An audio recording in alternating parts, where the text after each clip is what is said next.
우리 하나님 말씀 함께 나누겠습니다. 창세기 47장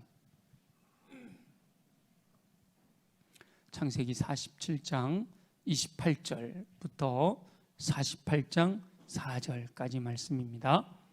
함께 한 목소리로 봉독합니다. 야곱이 애굽 땅에 17년을 거주하였으니 그의 나이가 147세라.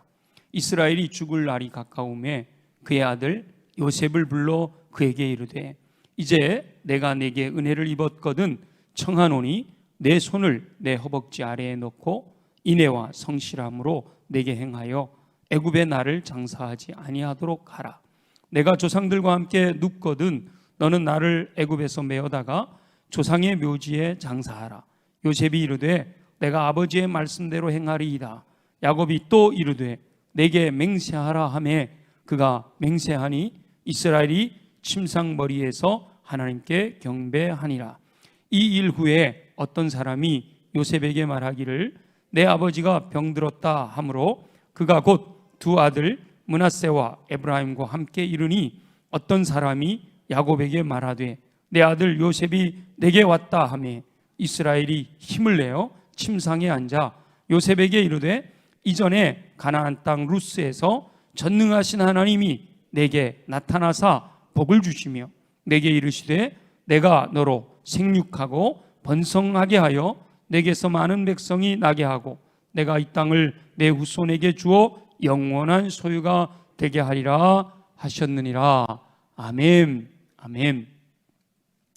예물 드리신 분들 있어서 소개합니다. 윤미령 권사님, 주님의 은혜 감사드립니다. 주님의 은혜 감사드립니다. 이미영 권사님, 한윤석 안수집사님, 양남선 권사님, 성령님 저희를 만나주시고 성령 임재를 체험하게 하옵소서. 남유구 장로님, 홍희성 권사님, 최경순 사모님, 허찬 안수집사님, 나진명 집사님, 이진학 안수집사님, 송은숙 집사님, 저희 가정에서 드립니다.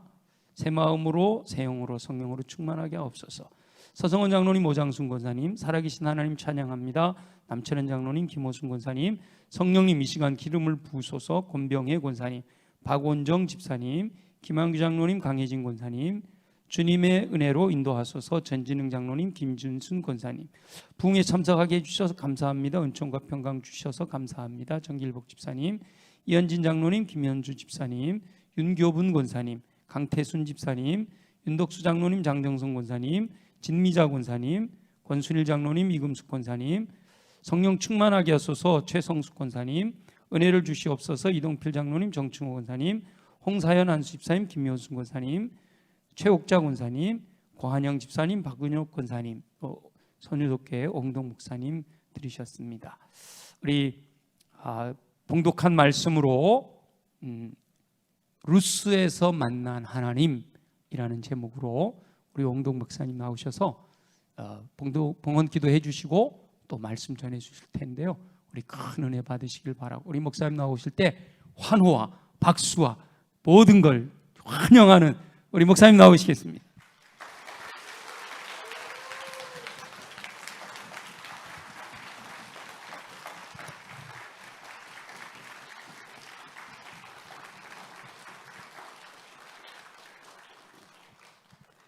감사합니다. 주님, 귀한 헌금을 주님 앞에 드린 손길들이 있습니다.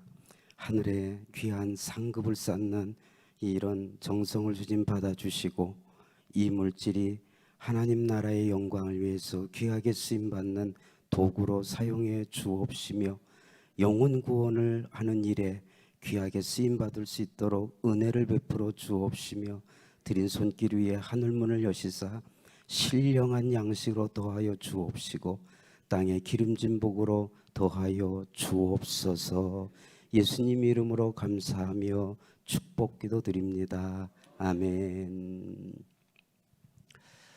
연전에 강혜진 권사님과 여러 권사님들이 선유도를 방문한 적이 있었습니다. 그때 제가 이렇게 인사를 드렸어요. 여러분들은 제게 오신 손님이 아니라 가족입니다. 그랬더니 이제 다 마치고 갈 때 조경자 권사님이 가족이라는 말에 그렇게 뭉클하게 와닿대요. 오늘 가족들 앞에서 제가 이렇게 설 수 있었다고 하는 게 얼마나 큰 감격인지, 그건 뭐 본인만이 느끼는 그런 그 일들인데요. 그래서 살아계신 하나님, 함께하신 하나님, 도우신 하나님, 그 하나님을 증거하면서 뭐 저는 저에게 만나 주셨고 저를 통해서 일하셨던 이런 일밖에 얘기할 수밖에 없죠. 여러분들 한 분 한 분이 다 만난 그런 경험들이 있게 되는데, 서로 오늘 이 시간이 우리가 다시 한번 헌신을 다짐을 하면서 우리의 생애가 주님 앞에 헌신된 이런 시간들이 되어졌으면 좋겠습니다. 오늘 읽은 본문의 말씀은요, 야곱이 이제 죽기 전이에요. 죽기 전에 이제 가족들을 모아놓고요, 그 아들 이제 요셉, 또 손자 므낫세와 에브라임을 불러놓고요, 죽기 전에 하는 얘기가 뭐냐면, 내가 루스에서 하나님을 만났는데 그 하나님이 나를 어떻게 인도하셨고 또 그 하나님이 이렇게 도우셨던 것을 자손들에게 축복하면서 하는 이런 그 장면이 오늘 읽은 본문의 말씀입니다. 야곱은 루스에서, 이 루스는 베델의 옛 이름입니다. 루스에서 하나님을 만났지만요, 오홍덕은 수원교회에서 하나님을 만났습니다. 그래서 그 하나님을 만난 그런 그 일들로 인하여서 여기까지 오게 되었는데, 제가 이 수원교회와 인연이 되어졌던 것은 제가 55년생이거든요. 제 또래들도 좀 힘들었던 그런 그 시대에 이제 살았는데요. 아마 4-5살로 기억이 되어집니다. 옛날 우리 수원교회 마당에 이렇게 큰 솥을 걸어놓고요, 거기다 강냉이죽을 끓여서 그걸 이렇게 이제 나눠주고 그랬습니다. 근데 우리 교회가 옛날, 지금 주소들은 바뀌었지만 교동 14번지잖아요. 저희 집은 교동 16번지입니다. 그러니까 이거 가깝죠. 이거 제가 일대 신앙인데 강냉이죽 그거 얻어 먹으러 왔다가 이거 강냉이죽 주면서 그거 퍼주는 분이 그냥 주시나요? 또 교회 다니냐? 그거 그야말로 신상조사하잖아요. 그래서 이런저런 거 이렇게 묻다가 얘야 교회 나와라. 그땐 예수 믿으라서 그런 말도 안 들려. 교회 나와라. 그래서 그때부터 이제 그 교회를 나오면서 참 많은 은혜 가운데서 지내게 되었습니다. 그래서 이제 고등학교 2학년 때 이병돈 목사님께서, 흥덕아, 너 신학교 가지 않을래? 아주 청천벽력이죠. 생각지도 안 했던 그런 일들인데, 이 신학교를 가라고 그렇게 권면을 하셔서 1976년에 신학교를 입학을 하고 한 학기하고 군대를 갔습니다. 어린 나이가. 근데 제가 군대에 갔어요. 군대 생활 3년 동안 지내면서 얼마나 하나님의 은혜가 놀라운지 참 저는 군대 생활이 축복의 생활이었습니다. 그래서 요한계시록 22장 12절을 보면요, 보라 내가 속히 오리니 내가 줄 상이 내게 있어 각 사람에게 그가 행한 대로 갚아주리라. 저는 이 말씀 읽을 때 천국에 가서 이 땅에서 다 이제 일하고 이제 천국에 가면 그때 이제 그거 주시는 그런 걸로 그때 읽었거든요. 근데 군대 가서 이렇게 생활을 하면서 아니더라고요. 하늘의 상급은 따로 있고요, 이 땅에 살면서도 갚아주시더라고요. 그걸 이제 철저하게 이제 군대 생활을 통해서 느끼게 됐고요. 그리고 이제 제대하고 79년에 이제 복학을 했는데요. 그냥 신학교만 다니는 그런 일들이 있어서는 안 되겠다 싶어서 내가 앞으로 목회 방향을 어떻게 해야 될까? 어떻게 목회를 해야 될 것인가? 이제 신학교 공부하면서 신학교 4년 동안 계속 이제 그런 것들을 생각을 하면서 이제 신학 공부를 했습니다. 근데 제가 중학교 때요. 중학교 때 그 시문이 쓴 상록수 그리고 이강수가 쓴 흙 소설이지만요. 그때 그 책을 읽고 중학생 그 어린 나이에 너무 감명을 받았거든요. 야, 이제 이제 소설 속이니까. 그런데 고등학교 올라가서 가나안 농군학교를 창설하신 김용기 장로님이 쓰신 책을 읽게 되었어요. 그때는 살아계실 때고요. 우리 한국에도 이런 분이 계시네요. 중학교 때는 소설책을 읽었는데 고등학교 때는 우리 한국의 실정과 그런 것을 하면서 일하시는 그런 것을 보면서 굉장히 이제 도전을 많이 받았습니다. 그리고 이제 목회 방향을 그렇게 생각을 하다가 어떻게 하냐면은 나는 농촌 목회를 하겠다. 그래서 신학교 4년 동안 농촌에 관한 자료들은 전부 다 수집을 했어요. 수집하고 때로는 세미나 있으면 세미나도 참석을 하게 되고. 근데 가장 큰 그런 걸 보면서 결론이 농촌 목회를 장기 목회를 할 수 없는 이유가 자녀 교육 문제더라. 그게 1순위더라고요. 이제 그런 이 문제가 있는 것이 이제 여러 가지 이제 문제가 있죠. 그래서 그런 것들을 이제 생각을 하고 결혼을 하기 전에 제 아내 될 사람과 함께 이제 이야기를 나누면서 제가 자라온 배경, 저의 가정 또 이런 그런 신앙생활 그리고 앞으로 내가 목회는 나는 이런 방향으로 하겠다.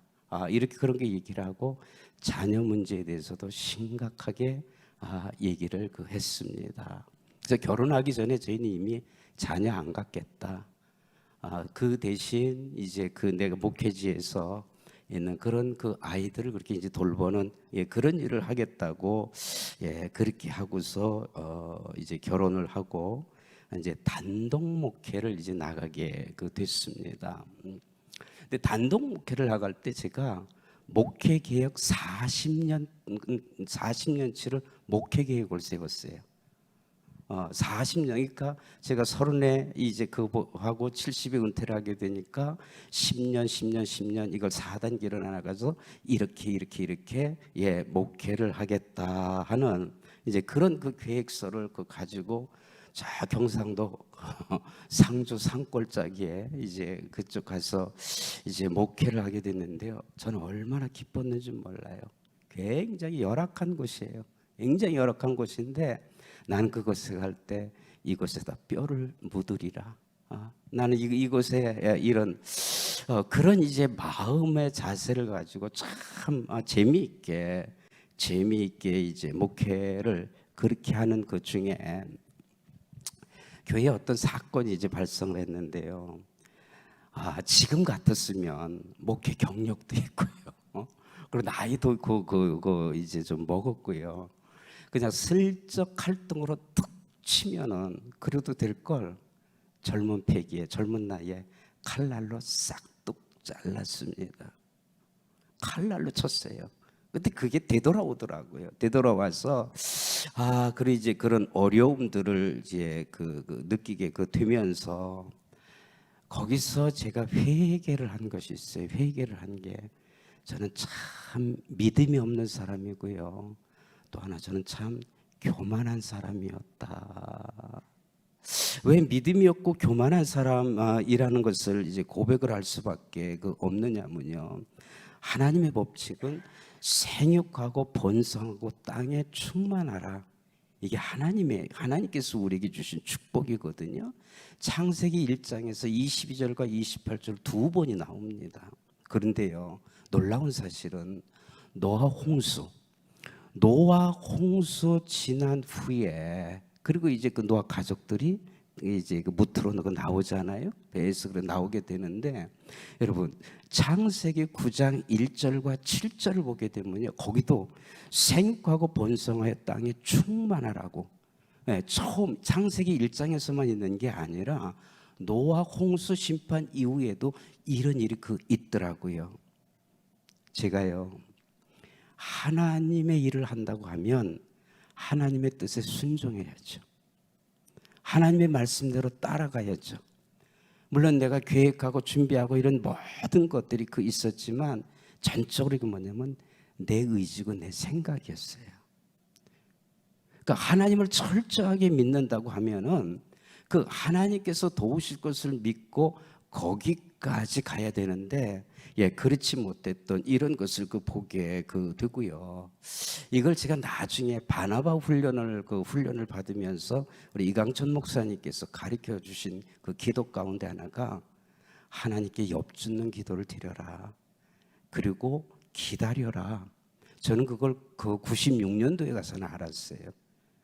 그 전에 믿음의 생활하고 여러 가지 일들을 했지만, 내가 생각하고 내가 결정하고 내가 옳은 그 길로 나아갔지.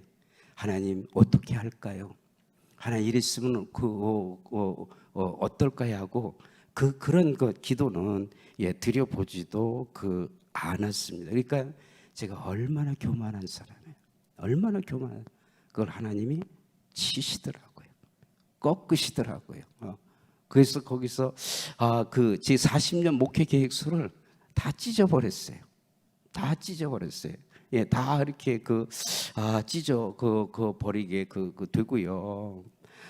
그리고 제가 96년도에 이 바나바 훈련에 들어가서 이제 훈련을 받게 되는데, 말씀 묵상과 중보기도 1년 동안 이제 여러 가지 그런 커리큘럼에 의해서 이제 공부를 하게 되면서, 저는 이 목회에 터닝 포인트가 생긴 거예요. 그러니까 그때 제 나이가 42살이었거든요. 그동안 비비고 어쩌고 이제 내 마음대로 그렇게 했었던 그런 일들이, 그런 것을 통해서 하게 되는데, 제가 96년에 제가 훈련 받고요. 97, 98년에 제 아내가 훈련 받고요. 99년에 제가 조교로 그렇게 이제 불러주셔서 조교로 섬기고요. 2000년에는 제 아내가 조교로. 그러니까 5년 동안 내리 이제 훈련 받고요.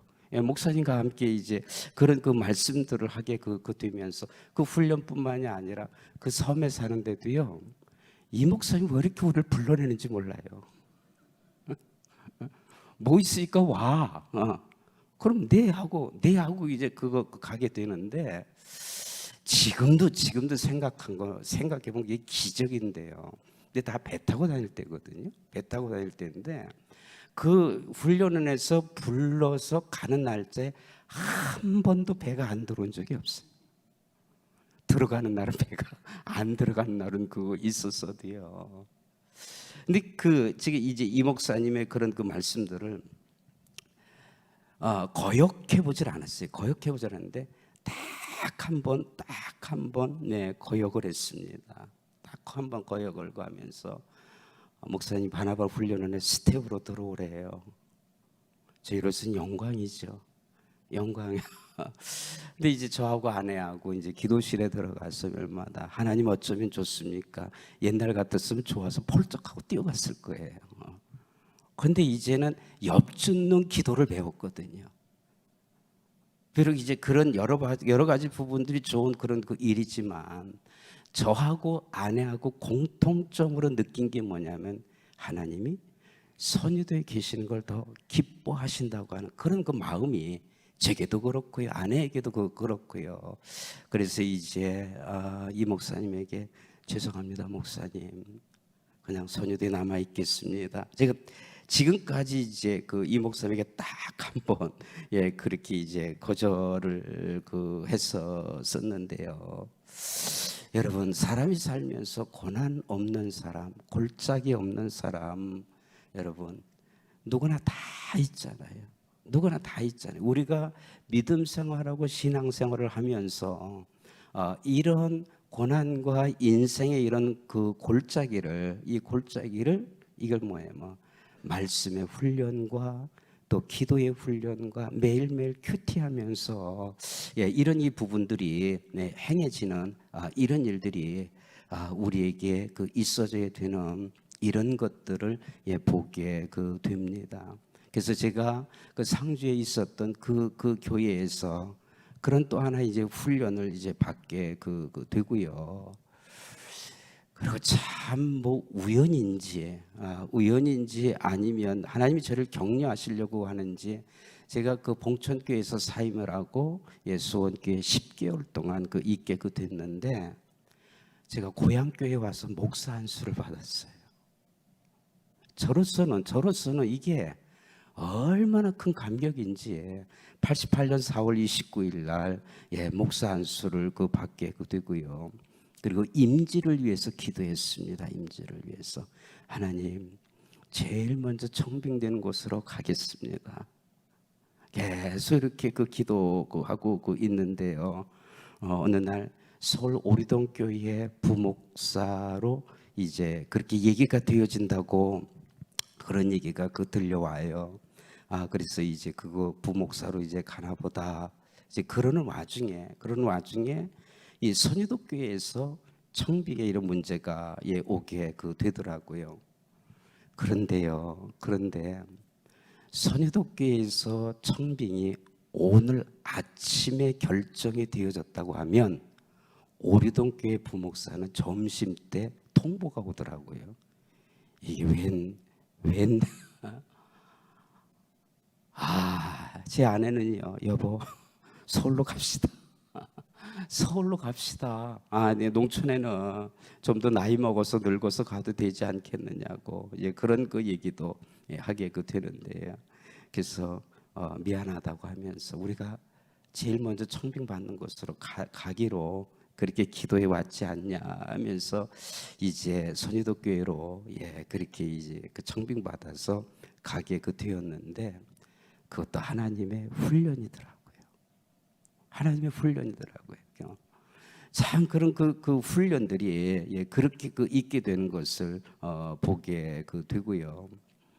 선유도 교회 부임을 했더니요, 예배당이 아주 낡고 피가 새고 그래서 이제 성도님들이 우리 예배당을 새로 지어야 된다고 그래요. 그래서 이제 제 사명 가운데 하나가 그럼 여기 선유도교회 예배당을 짓는 일인가 보다 이렇게 생각을 하고, 그리고 예배당 짓기 위해서 건축원금 얼마나 하셨어요? 이제 물어봤더니 300만 원 적금인데 300만 원인데 그것도 3년짜리 그리고 2번 못돼요. 그래서 이제 저를 보고 교회를 지라는 거예요. 어느 거. 그래서 이제 어떻든 알겠다고 이제 하면서 이제 그런 이제 부분들이 있는데 선유도교회 부임을 하긴 했지만 목사로서 기쁨이 없는 거예요. 그 많은 목회직 가운데 저는 섬이라고는 생각해 본 적도 없거든요. 생각해 본 적도 없었고요. 우리 고등학교 때 여기 제부도 있잖아요. 제부도로 가서 이제 수련회, 우리 학생 수련회 이제 가본 게 이제 섬이라는 게 이제 다 인데요. 수련회니까 얼마나 재미있어요. 더군다나 이제 해지고 이렇게 이제 친구끼리 이렇게 모여가지고서 조개 껍질 묶고 그녀의 목에 걸고 신나게 이렇게 노래 부르다가 어느 누군가 얼어붙은 달 그림자 물결이에 자고 그렇게 하면서 하나둘 이렇게 어깨동무로 이렇게 하면서 괜히 고등학생 때니까 눈물도 흘려가면서 등대지기를 그때는 아주 그렇게 불렀는데요. 등대지기 와서 한번 살아보세요. 청소년 시절에 그렇게 뭐 감상해져서 부르는 그런 것이 아니에요. 노래하고요, 삶의 현장하고요. 이건 그러니까 우리 이제 그쪽 고군산군대 제일 끝섬이 말도라는 섬인데, 말도에 그 총각 전도사님이 와서 이제 목회를 하고 그 있었는데, 이제 겨울이 되면 주민들이 다 군산으로 나가요. 그 겨울에 그 전도사님하고 할아버지 한 분하고 두 분이 그렇게 이제 섬에 남아 있는데, 아니 어떻게 겨울에 파리가 자기 방에 들어왔대요. 우리 같았으면 파리 당장 죽이잖아요, 잡아서.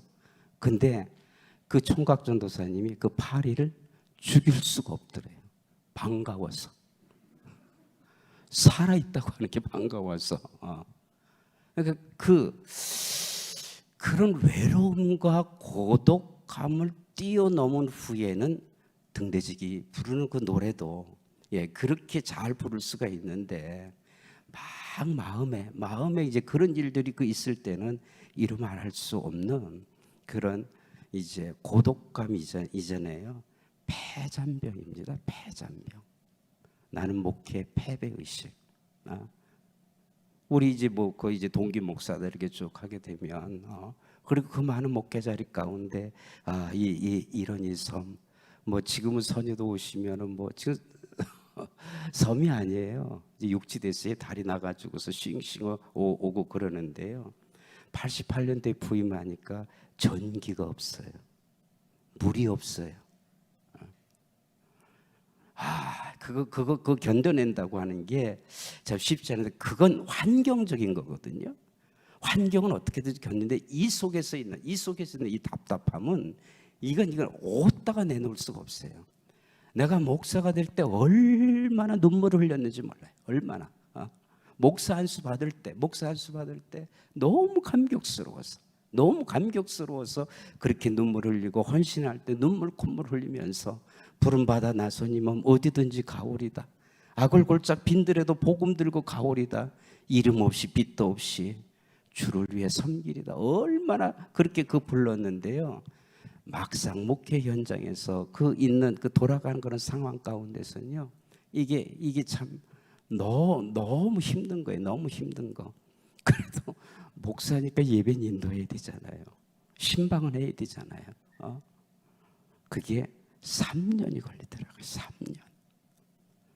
3년 동안 그렇게 있으면서 이제 부임을 해서 이제 창세기 1장부터 그렇게 이제 성도들하고 함께 말씀을 나눴는데요.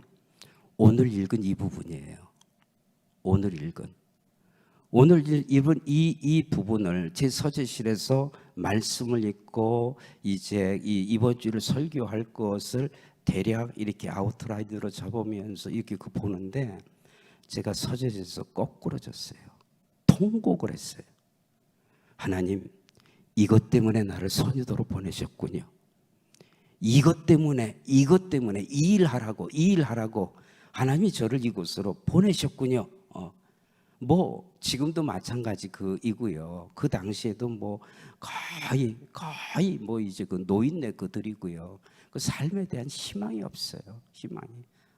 그러니까 오히려 예배당이 교제의 장소고요. 그 친구들 만나러 오는 그런 일들인데요. 제가 이 본문을 가지고요. 한 달 내내 설교했어요. 한 달 내내. 우리 성도들과 함께 한 달 내내 이렇게 설교를 하게 되는데요.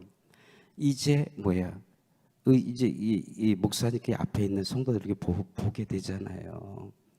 우리 할머니들의 얼굴빛이 달라지더라고요. 얼굴빛이. 특히 어느 부분에서 제가 이제 그런 말씀을 많이 했느냐면요. 4절이잖아요. 내게 이르시되 내가 너로 생육하고 번성하게 하여 내게서 많은 백성이 나게 하고 내가 이 땅을 내 후손에게 주어 영원한 소유가 되게 하리라. 여러분, 인생살이가 이거 다 아닌가요? 도시에 살든지 농촌에 살든지 그리고 우리 인생살이가 이렇게 살다가 마지막 하나님 앞에 가게 되는데 여기 이 야곱을 보게 되니까요. 야곱이 이 베델에서 하나님을 만난 이후에 그가 축복받은 것은 뭐예요? 자녀들에게 그대로 얘기해주고 루스에서 만난 하나님, 루스에서 만난 하나님. 그러니까 요셉이나 에브라임 문하세기 너희들도 이렇게 살아라 이거죠. 그리고 이 야곱이 이들에게 축복기도 해주고 이제 야곱은 임종을 하게 되는데요. 희망이 없는 우리 노인네들에게 당신네들이 지금 할 일이 뭡니까? 자녀들에게 지금 나눠줄 수 있는 게 뭡니까? 이제 이걸 계속 도전을 하고 이제 만나면 이렇게 얘기를 하게 되고요. 사람들은 우리가 돈도 없고 배우지도 못하고 늙고 병들었다고 얘기하지만 하나님의 사람들은 하나님 앞에 가는 그날까지 사명으로 사는 겁니다. 사명으로 사는 겁니다. 에이그 나 같은 것이 뭐리요? 나같이 이렇게 배우지도 못하고 무지랭인데요. 우리는 한글도 읽을 수 없는데요. 여러 가지 변명들을 이렇게 하게 되는데요. 그리스도 안에 있으면 뭐라고요? 새로운 피조물이잖아요. 새로운 창조물이잖아요. 하나님은 배우고 못 배우고가 문제가 아닙니다. 돈이 있고 없고가 문제가 아닙니다. 우리 이 고군산 군도에 복음이 들어와서 우리가 하나님의 자녀로서 자녀의 권세를 누리면서 삶을 살아가는 게 우리들에게 얼마나 복 있는 일입니까? 계속 도전하고요. 말씀하니까요. 배우지 못하고요. 글 잘 못 읽고요. 늙은 할머니들도 변화되더라고요. 말씀이 변화시키는 이런 것들을 보게 됩니다. 그래서 이 부분들을 보게 되니까 목회 방향이 뚜렷하게 나타나는 거예요. 뚜렷하게. 하나님께서 제게 주신 비전 가운데에 이제 오늘은 48장을 읽었는데요. 창세기 28장에 보면은 이 야곱이 베델에서 하나님을 만납니다. 베델에서 하나님, 우리 선유독교회는 야곱의 베델처럼 쓰임 받게 해주세요. 이 얘기는 선유독교회에서 하나님을 만나게 해주세요. 이런 이제 기도가 이제 되어지게 되고요. 사무엘상 22장에 보면 다윗의 아둘람 굴이 나옵니다. 이 아둘람 굴은요, 이 다윗이 이 가드왕 아기스를 피해 가지고서 그도 피난당하는 이런 몸인데 거기 보니까 환난당한 모든 자, 빚진 모든 자, 마음이 원통한 자가 다 그에게로 모였고 그는 그들의 우두머리가 되었는데 그와 함께한 자가 400명가량이었더라. 지금 자기도 피난당하는 몸인데 거기에 이렇게 고통당하는 사람들이 400명가량들이 이렇게 와가지고서 여러분 아둘람굴에서 뭘 했을까요? 단지 피난당하는 그런 일만 했을까요? 저는 이제 이 부분들을 보게 되면서 틀림없이 그곳에서 하나님의 말씀을 묵상하고 하나님 앞에 기도하고 준비된 사람들이 아둘람굴에서 이루어졌을 것이다. 그래서 하나님, 이렇게 마음에 원통한 자, 빚진 자, 이런 자들이 선유독교에 와서 저들이 해결받고 세임받는 이런 교회가 되게 해주세요. 그리고 세 번째는 사무엘상 19장과 20절에 보면 이 사무엘의 라마의 나웃이 나오는데 이 선유독교회를 라마의 나요처럼 쓰임받게 해주세요. 이게 다 이렇게 정해지니까요. 이게 막 이제 일이 즐거운 거예요. 기뻐지는 거예요. 그러면서 이렇게 이 삶을 이게 살아가게 되는데요. 제 아내가 두려워하는 것 가운데 하나가 사람들로부터 잊혀져 간다는 거예요. 사람들로부터 잊혀져 가는 이런 것 때문에 늘 이제 마음에 아파했는데 어느 날 말씀 묵상을 하는데 하나님이 딸아, 내가 네 있는 곳을 안다. 이렇게 격려하시더래요. 사람들로부터 잊혀지는 그곳에서 삶을 살고 있지만 그걸 잊지만 하나님께서 그렇게 격려하시는데 이게 뭐가 나타나야 되죠. 뭐가 나타나야 그걸 확실하게 알 수가 있는데요. 제 아내가 월간 목회에다가 이제 거기서 글을 요청해 가지고 한 2년 동안 글을 연재를 했어요. 근데 연재를 끝나고 나니까 그 월간 목회사에서 책으로 묶읍시다 그래요. 그래서 우리 돈 없어요. 책 낼 걸 그럴 돈 없어 그랬더니 방법이 있대요. 방법이 있으면서 이제 책 내면 그 인쇄를 이제 책으로 이제 드리고 판권을 우리에게 주세요. 우리는 뭐 책만 내주는 것만도 좋죠. 뭐 그래가지고 이제 바다 끝에 가서 거할지라도 이게 시편 139편 9절에 있는 이제 말씀 인데요. 1997년에 그 책을 냈습니다.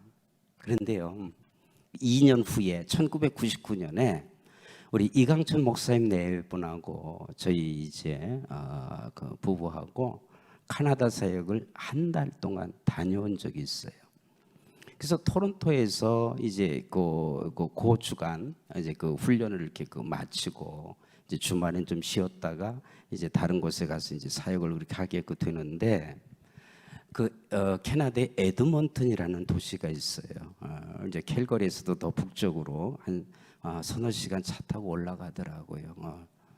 근데 거기서 이제 교회 이렇게 수양회를 해야 되는데 갑자기 그 강사가 무슨 사정이 있어서 못 온다고 연락이 와가지고 이제 거기 있는 이제 부목사님 가운데 한 분이 이강천 목사님이 지금 캐나다 와 계신데 그분 모시면 어떻겠냐, 그리고 시간이 어떻게 되냐. 그래서 이렇게 이제 연락을 이렇게 하니까 마치 우리가 주말에 그거는 이제 계획이 없어서 그러면 가자. 그래가지고 부랴부랴 또 비행기 표 끊어가지고서 이제 에드먼튼으로 이제 갔거든요. 가서 이제 주로 이제 이 목사님이 설교하시고 새벽을 저한테 맡기시더라고요. 그래서 이제 새벽에 이제 이렇게 함께 예배 인도를 하고 제가 이제 강단에서 내려가는데 요 앞에 웬 중년 부인이 저를 기다리는 것 같아요. 그래서 내려오니까 그분이 목사님 물어볼 게 있어요. 그래서 뭔데요? 그랬더니 자기가 무슨 책을 읽었는데 꼭 거기 책에서 나오는 그 얘기하고 오늘 목사님이 얘기하시는 선유도 그 얘기하고 너무나 똑같은 것 같아서 제가 확인하고 싶어서 이렇게 물어봅니다. 그랬더니 무슨 책을 읽으셨는데 그랬더니 바다 끝에 가서 거할지라도 이 책을 읽었다는 거예요. 그래서 아이고 지금 제 아내가 여기 와 있습니다. 그랬더니 갑자기 이분이요 팔짝팔짝 뛰면서 하나님이 내 기도 들어주셨다고. 하나님이 내 기도 들어주셨다. 그러니까 우리 무슨 영문인지 모르죠. 조금 있다가 왜 그러시냐 그랬더니 자기가 그 책을 읽으면서 이렇게 기도를 했대요. 하나님, 나 이분들 좀 만나고 싶어요. 이분들 만나고 싶다고 기도를 드렸대요. 아니 한국 땅도 아니고 그분들은 캐나다에 있고 우리는 한국에 있는데 그렇게 이제 그 기도를 드리셨다고 했는데 만나게 됐잖아요. 그래서 그 책을 어떻게 읽게 되었습니까? 그랬더니 그 교회 담임 목사님이 섬 출신인데 한국에 나와서 그 서점에 갔더니 뭐 그 바다 끝에 가서 그냥 또 선분들에겐 그런 정서가 있잖아요. 그래서 그 책을 사가지고 그 교회 도서관에다가 꼽아놓은 건데 그 책을 이제 그 집사님이 읽게 된 거예요. 우리가 더 놀랬죠. 아니 세상으로부터 다 잊혀져 가는 그런 것 때문에 마음에 안타까워하는 것이 아내 그런 부분들이었는데 여기 와서 우리들의 얘기를 안다고 하는 게 이게 이제 제 아내도 그런 너무 감사한 이런 고백을 하게 되고요.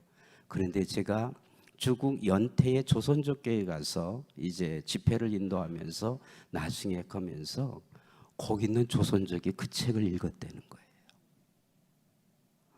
그거 이제 그 호주에 살고 있는 제 아내 중학교 동창이 전화로 와서 야, 내가 이 호주에 와서 내가 이 책을 읽으면서 내가 전화를 한다. 그래서 국제 전화가 왔어요.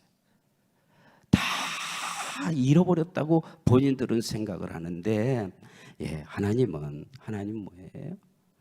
그렇게도 격려하시는, 예, 이런 이 모습들을, 예, 보게 됩니다.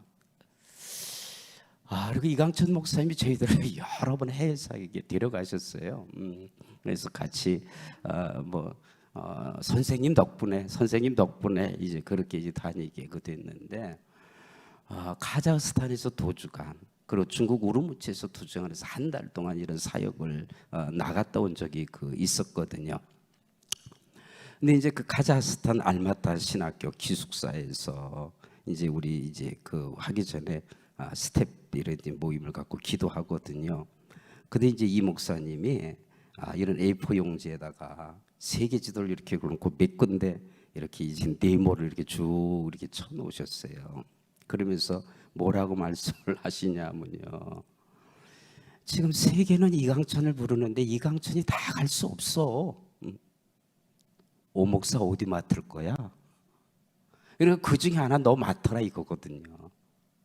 근데 저는 그때 그렇게 말씀을 드렸어요. 목사님, 저는 지금 현직 섬교회 목사고요. 한국 섬선교회 간사로 있고요. 제가 섬교에서 목회하는 한 저는 섬에 관한 이런 일에 이런 이 일생을 바치고 싶습니다. 아무 말씀 안 하시더라고요. 뭐 기타부타하고 그러냐고. 그리고 적고 이제 중국 우르무치로 넘어갔어요. 근데 우르무치에 가서 한족 지도자들을 이렇게 하게 되는데 목사님 제게 제일 더 시간을 많이 할애해 주셨어요. 그래서 이제 함께 이제 강의도 하고 그들과 함께 있게 되는데 지금 여기 이런 의자들은 우리 뭐 너무 편한 의자예요. 뭐 이제 저쪽 구팅이만한 이제 그런 공간에 왜 우리 어릴 때 옛날에 등받이도 없는 이렇게 조그만 이렇게 의자 있잖아요. 예, 그런 의자들 놓고 앞 사람이 앉으면 무릎이 뒷사람 등에 닿을 정도로 그렇게 바짝바짝 앉아 있으면서 말씀 사모하고 그리고 자꾸 더 해달라 그러고요. 그렇게 하면서 그래서 그들이 먹는 것을 보니까요. 우리나라 찐빵 같은 거 만토라 그러죠. 만토 그거에다가 그냥 우거지 같은 거 짠지 그거 먹으면서도요. 와 얼굴에는 얼마나 기쁘고 얼마나 감격스러워. 더군다나 지금도 중국이 자유롭지 못하잖아요. 그 당시는 뭐 더 이루 말할 수 없죠. 그러니까 오히려 제가 참 많이 이제 은혜 받고 이렇게 이제 한국에 돌아왔는데요. 여기 이제 새벽기도 하면서 강단에 가서 엎드리면 제 귀에 목사 어디 맡을 거요? 그런 소리가 한두 번도 아니고요.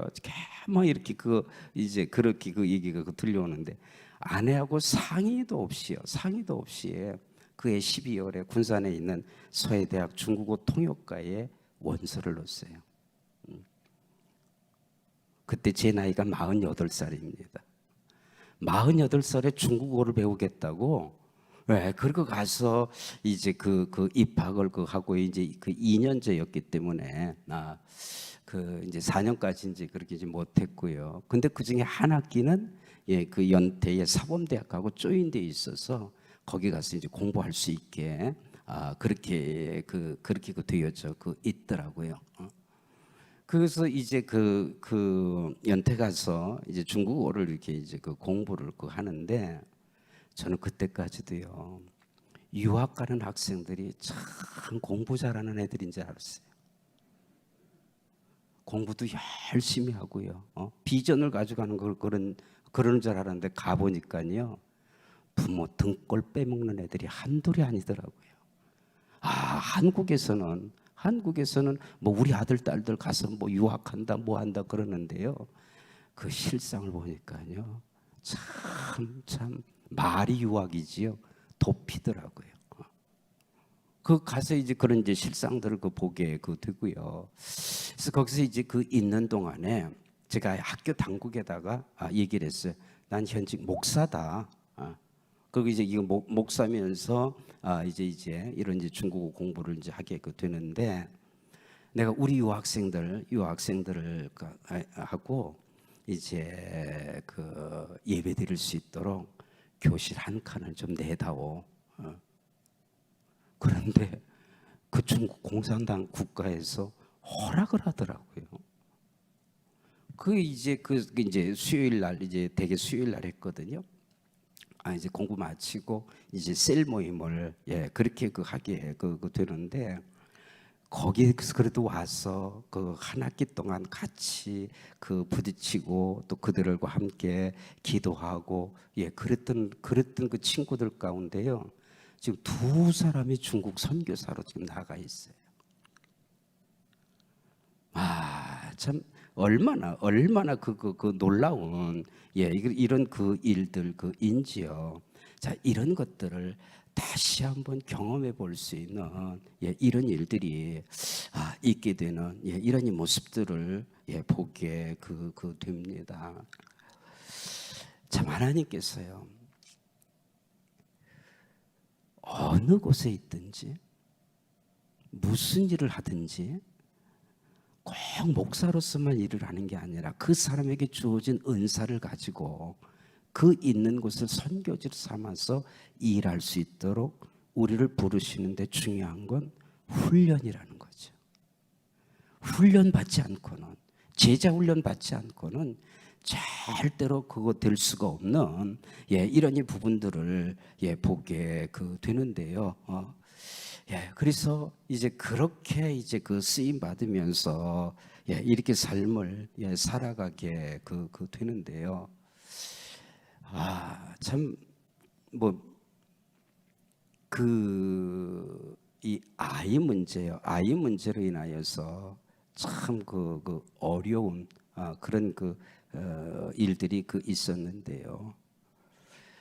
이제 내가 왜 선유도께 부임을 한 이유, 목회 방향 이렇게 딱 설정이 되고 나니까요. 제 친구한테서 전화가 오는데 18개월 된 아이인데 네 집에서 좀 키워라. 이제 문제가 좀 해결돼 가지고서 좀 이렇게 뭐 하려고 그랬는데 참 섬에서 아이를 키운다고 하는 게 그때는 다시 전기도 없었어요. 전기도 안 들어오는 그런 데서 이 아이를 이제 키워야 되는 그런 그 일들이 오게 되는데 참 이제 그 부부가 기도하면서 힘들게 이제 결단하면서 이제 이 아이를 이제 받아서 이제 키우게 됐거든요. 근데 얘가 이제 그 초등학교를 이제 들어가게 되는데요. 초등학교 들어가기 전부터 이제 뒤에서 이제 이런저런 소리가 들려요. 우리 사모님이 저 아이를 과연 선유도 초등학교 보낼까? 그리고 이제 그 예배당을 다 지었어요. 그러니까 교인들이 생각할 땐 예배당도 지었겠다. 그리고 아이가 이제 학교 갈 이럴 그 나이가 되니까 이제 떠나지 않을까. 교인들이 이제 이런저런 이제 얘기들이 있어도 뭐 그거 뭐 설명할 필요는 없잖아요. 그런데 제 이제 친척들이요 뭐라고 얘기하냐면 아이를 거기서 교육시킬 거네요. 우리한테 보내래요. 자기네가 교육시켜 주겠다고 학교 보내겠다고. 그래서 그건 그렇게 제가 거절을 했는데요. 물론 제도적인 교육 필요하다. 그 중요하다. 그러나 더 중요한 건 인성교육이다. 인성교육은 부모만이 할 수 있는 일이다. 그건 그렇게 쉽게 이렇게 이제 거절하고요. 자, 교인들이 그런 수근수근 되는 건 뭐라고 변명할 이럴 일이 없는데요. 설상가상으로 이 아이가 초등학교 입학하고 한 일주일 이렇게 나왔더니 우리 보고 엄마 아빠 할 얘기가 있어요. 그래서 뭐 그랬더니 전학 보내달래요. 그래서 아니 왜 6명이 입학을 했는데요. 누구도 가고 누구도 가고 누구도 가고 저만 혼자 이제 그 남게 될 그럴 그 형편인데 정말 난감하더라고요. 그래서 이제 아이를 앉혀놓고 은비야, 내가 전학 보내달라면 전학을 보내주마. 근데 아빠 말을 잘 듣고 결정을 해야 된다. 엄마 아빠는 이거 선유대 목회하러 왔다. 그래서 이 목회가 이제 첫 번째 인데, 네가 군산 가서 이 그 학교를 다니려면 엄마가 같이 나가야 되는데 그렇게 할 수는 없다. 네가 꼭 전학을 가려면 수원의 할머니 댁에 가든지 청주의 외할머니 댁에 가든지 거기 가서 학교 다니고 거기 가서 공부하고 엄마 아빠하고는 떨어져서 살아야 된다.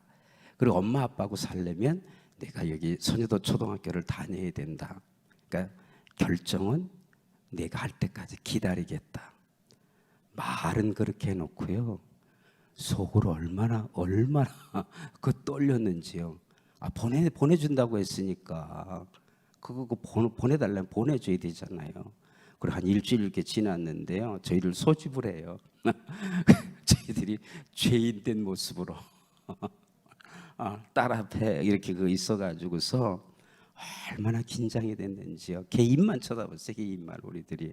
그래서 그래 어떻게 결정했니? 그랬더니 엄마 아빠하고 살기로 했대요. 걔가 초등학교 1등이자 꼴등으로 졸업했어요. 그런데 제 선유도가 중학교까지 있거든요. 그래서 중학교까지는 별로 돈 안 들어요. 돈 안 드는데 이제 고등학교는 어차피 이제 육지로 유학을 나가야 되는데, 그래서 이제 고등학교를 이제 나가게 됐는데요. 얘가 고등학교 입학을 했는데 뉴욕의 뉴욕 교회의 여전대 회장이라고 하면서 전화가 왔어요. 그래서 자기네들이 바자회를 해서 이제 기금을 했는데 이거는 목적으로 우리가 바자회를 했다. 한국에 있는 농어촌 목회자 자녀들을 위해서 한 달에 100불씩. 그 1년이면 1,200불이잖아요. 이거 그 작은 돈이 아니잖아요, 누구. 그걸 이제 보내기로 했는데 목사님 따님이 선정이 되어졌습니다. 그래서 고맙죠. 너무 고맙죠. 그래서 내가 이제 교단 주소록을 보면서 뉴욕에 내가 알고 있는 목사님이 있나 그랬더니 없어요. 아무리 생각을 해도 뉴욕에 알 만한 그런 사람이 없어요. 근데 이제 그분 이제 그래요. 1년만 그거 할 겁니다. 그래요. 그래서 저도 고맙고 감사해요. 그래서 이제 1년 동안 이제 장학금이 이렇게 왔고요. 그의 말에 또 전화가 왔어요. 그래서 이번에 이제 그냥 끊어지는 전화인가 보다. 그리고 전화를 받았는데, 목사님 이번 해도 우리 임원들이 상의를 했는데 목사님 딸에게 장학금 지급하기로 했습니다. 1년입니다.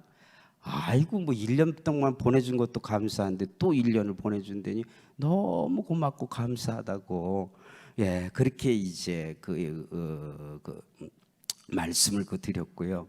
그리고 2학년 이제 마지막 이렇게 12월 달인데 뉴욕교에서도 전화가 와요. 전화가 와서 전화 통화를 하면서 우리가 2년 동안 받았잖아요. 2년 동안 받았는데 내년에도 해주겠다는 거예요. 이걸 어떻게 설명을 해도 어떻게? 근데 얘 이제 고등학교 3학년 이렇게 됐을 때요. 최인숙 권사님이 전화를 하셨어요. 예? 그래서 이렇게 이런 얘기를 하다가 최 권사님이, 목사님 요즘도 미국에서 장학금 뭐죠? 그래서 그때 내가 이제 그거 깨닫고, 권사님 어떻게 된 일이에요? 어떻게 된 일이에요? 내가 지금 너무 우리 부분 궁금하고 이렇게 3년 동안이나 이런 사랑의 빚을 짊어져서 마음에 큰 부담이 있는데 어떻게 된 거예요? 그리고 이제 물어봤더니 최인숙 권사님 언니가 뉴욕교회 여전도회 회장이랍니다. 그러면서 이제 뉴욕교회 여전도회 회장님이 한국에 있는 동생에게, 야 우리 교회에서 이런 프로젝트가 있는데 내가 좀 그런 거 한번 추천해 줬으면 좋겠다 했더니, 언니 추천해 주고 말 것도 없어.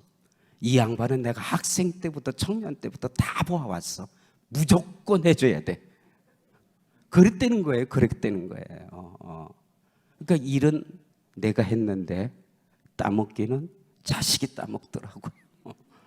근데요, 꼭 돈이 필요할 때잖아요.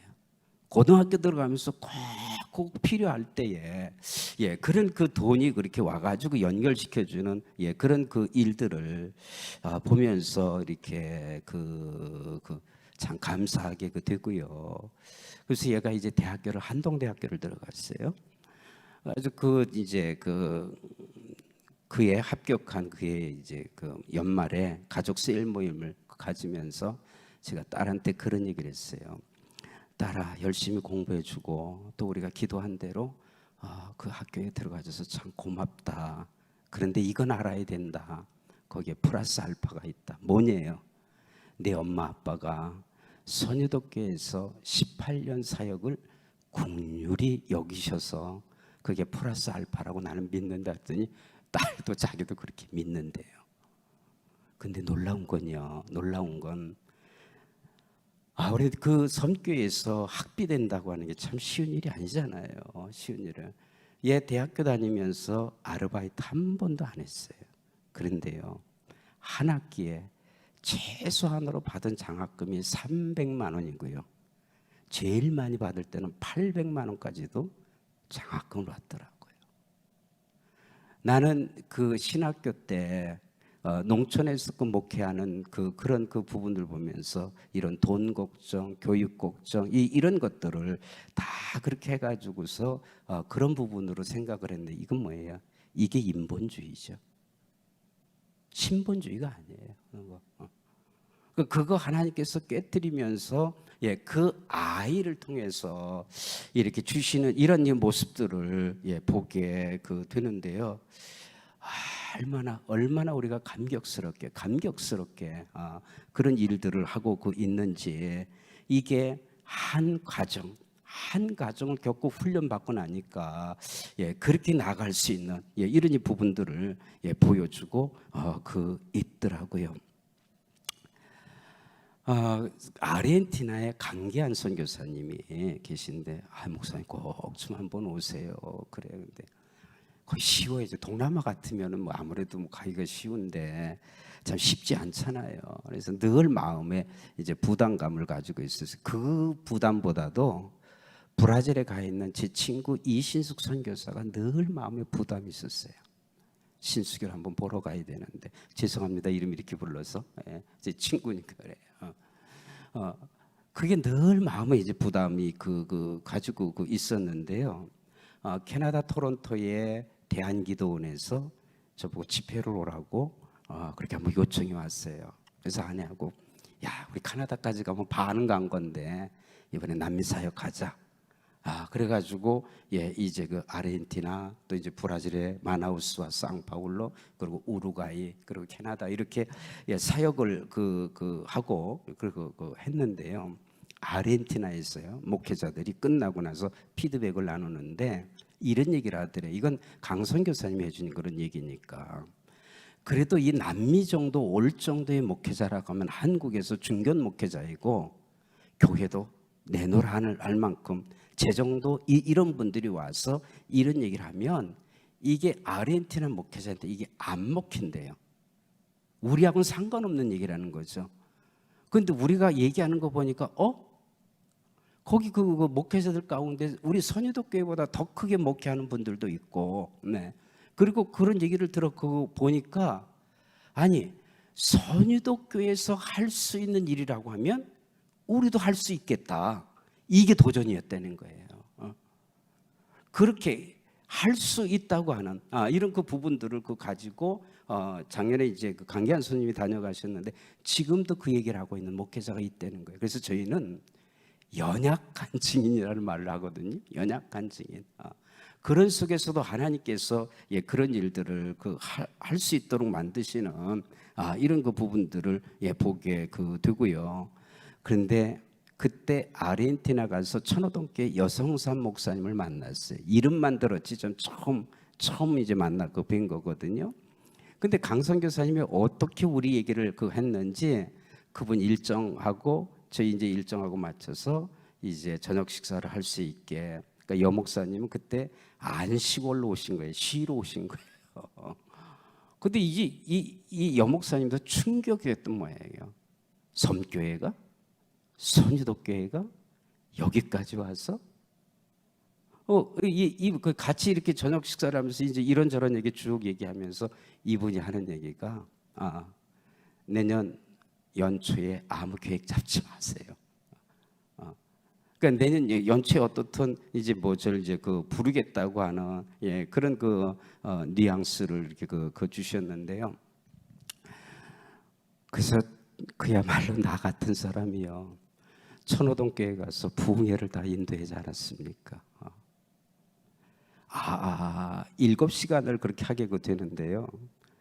정말 첫날은 한숨도 못 잤어요. 얼마나 긴장이 되는지. 오늘은 편하네요. 여러분들 가족이니까.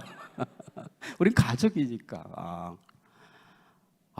그 연초에 그런 대교회에 그거 참 이름도 없는 사람이 부흥회 가가지고서 그 목사님 목회 망칠까봐 얼마나 노심초사했는지 몰라요. 정말 잠이 안 오더라고요. 근데 그 다음날 새벽에 딱 이렇게 들어가는데 이 앞에 쭉 플랜카드가 붙어 있는데 저기 내 얼굴이 내 사진이 이 앞에 붙어 있더라고요. 그래서 제가 그 얘기를 했어요. 제가 어제 얼마나 긴장을 했는지 어제 저녁에는 저기 제 얼굴이 있는 줄도 몰랐습니다. 그럴 정도로 제가 이제 그 긴장을 하면서 그 집회를 이렇게 했는데요. 집회가 끝날 때마다 여 목사님이 목사님 우리 즐거워요. 우리 행복합니다. 우리 너무 좋아요. 그러니까 좋다니까 저도 좋죠. 정말 좋죠. 그리고 이제 마지막 날 이제 그 저녁을 먹으면서 저보고 오 목사 정말 고마워 그래서 뭐가 그렇게 고마우세요? 그랬더니 이번에 남자들이 이렇게 울었대네요. 남자들이 이렇게 울었대요. 그리고 그 얘기를 하시는 거예요. 그 최근에 천호동교회 다녀간 분들이 김선도 목사님, 장경동 목사님, 강준민 목사님, 김문은 목사님 다 내놓으라 하는 분들이잖아요. 그런데 이런 유명한 분들보다 오 목사가 와서 집회하면서 우리가 너무 은혜 받았어. 모이기도 참 많이 모였어. 그래 제가 얼마나 들뜨겠어요. 나같이 무명의 사람이, 나같이 이렇게 섬에서 목회하는 그런 부분들도 하나님께서 때가 되니까 들어 써 주시는 이런 이 부분들을 보게 됩니다. 참 그래서 그 3년이 지난 이후부터는요, 저희는 우리 선유도교회만 이런 그 목회지가 아니라 참 많은 분들이 또 이제 수련회도 오고 놀러도 오고 이제 그러는데 그분들 이제 목회 대상으로 하고 저희들 나름대로 열심히 이렇게 목회를 했는데요. 지난해 제 수첩에 어떻게 적어놓은 것을 정리하다가 보는데요. 이제 만 34년 끝나고 35년 차 이제 목회하고 있는데요. 우리 선유도교회 다녀간 분들이 만여 명이 되더라고요. 저도 놀라고 아내도 놀랐고요. 근데 전 누군지도 모르는데 꼭 필요할 때 어디서 그렇게 돈이 날라와요. 그래서 이제 어떤 때는 이름도 안 밝혀요. 그냥 목사님 제가 선유도 가서 은혜 받아서 은혜 갚는 거예요. 근데 그게 꼭 필요할 때 그런 것들을 이제 보게 되고요. 그리고 이제 이 목사님하고 여러분 해외 사역도 이렇게 다녔지만, 그리고 이제 제가 개인적으로 또는 제 아내가 또는 이렇게 함께 이렇게 가게 되는데 저희들이 57번 해외 사역을 다녀왔습니다. 그 태국의 코란 목회자 훈련원에 신동훈 선교사님이라는 분이 있는데요. 이제 그분이 이제 박사학위 논문을 쓰게 되면서 이제 태국 선교의 이런 부분들 가운데 우리 선유독교회를 모델 케이스로 그렇게 해서 논문에 쓰기로 교수하고 이렇게 얘기를 했다고 그래요. 그래서 일부러 인터뷰 하자고 그래가지고서 와서 이제 쭉 이런저런 그 얘기를 하게 되는데요. 다 듣고 나서 신선교사님 얘기가 그 많은 돈을 어떻게 충당했어요? 그 많은 돈을 어떻게 충당했어요? 저희들이 대답이 뭐였는지 알아요? 몰라요. 몰라요. 어떻게 그 많은 돈이 충당이 되어졌는지 정말 알 수가 없는데요. 우리는요, 하나님의 비자금을 끌어다 쓰는 사람이에요. 하나님의 비자금을 곳곳에다가 그거 숨겨 놓으셨거든요.